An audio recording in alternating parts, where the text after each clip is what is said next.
click on the bell icon for latest videos from Cooking Easy. Hello అండి, ఈ వీడియోలో మనం చాక్లెట్ ఐస్ క్రీమ్ని ఎలా చేసుకోవాలో చూద్దాం. ఈ ఐస్ క్రీమ్ చేయడానికి ఓన్లీ 3 ఇంగ్రీడియంట్స్ ఉంటే సరిపోతుంది.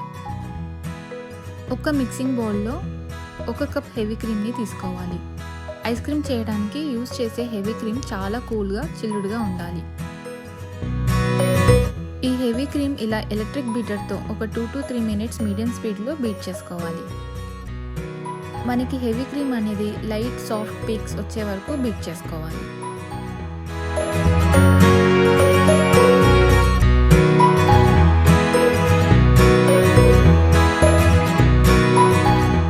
చూసారు కదా, ఇలా సాఫ్ట్ పీక్స్ వచ్చే వరకు బీట్ చేసుకున్నాక ఇందులో 1/2 కప్పు కండెన్స్డ్ మిల్క్ వేసుకోవాలి.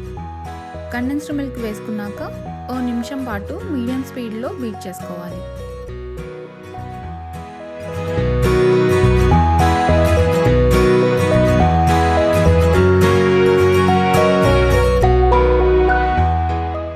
ఇప్పుడు ఇందులో 1/2 కప్పు కోకో పౌడర్ని వేసుకోవాలి.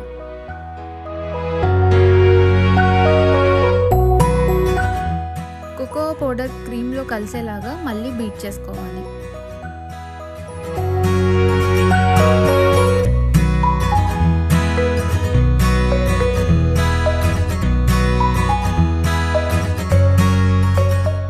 కోకో పౌడర్ అనేది ఈజీగా మిక్స్ అవ్వడానికి ఇలా చూపించే విధంగా స్పాచులాతో ఓసారి మిక్స్ చేసుకోవాలి.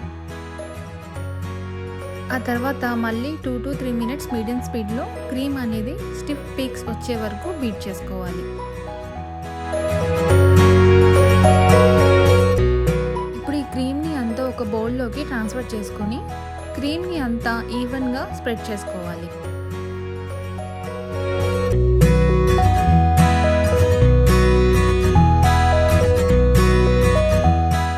క్రీమ్ పైన చాక్లెట్ తరుగుని ఇలా చూపించే విధంగా వేసుకోవాలి.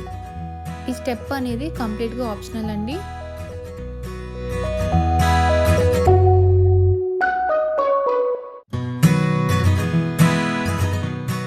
ఇప్పుడు ప్లాస్టిక్ ఫుడ్ ర్యాప్తో క్రీమ్ని కవర్ చేసుకొని మూత పెట్టి డీప్ ఫ్రిడ్జ్లో 6 to 8 అవర్స్ పెట్టుకోవాలి.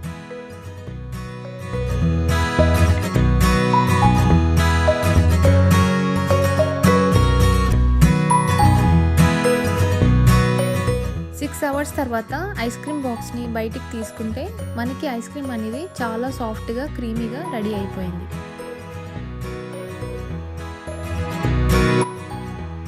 చూసారు కదా, స్కూప్ అనేది ఎంత సాఫ్ట్ అండ్ క్రీమీగా ఉందో. మరి ఇలాంటి సింపుల్ అండ్ ఈజీ ఐస్ క్రీమ్ని ఈ సమ్మర్కి మీ ఇంట్లో తప్పకుండా ట్రై చేయండి. మా ఈ వీడియో మీకు నచ్చితే లైక్ చేయండి, కామెంట్ చేయండి, అలాగే మా కుకింగ్ ఈజీ ఛానల్ని సబ్స్క్రైబ్ చేసుకోండి.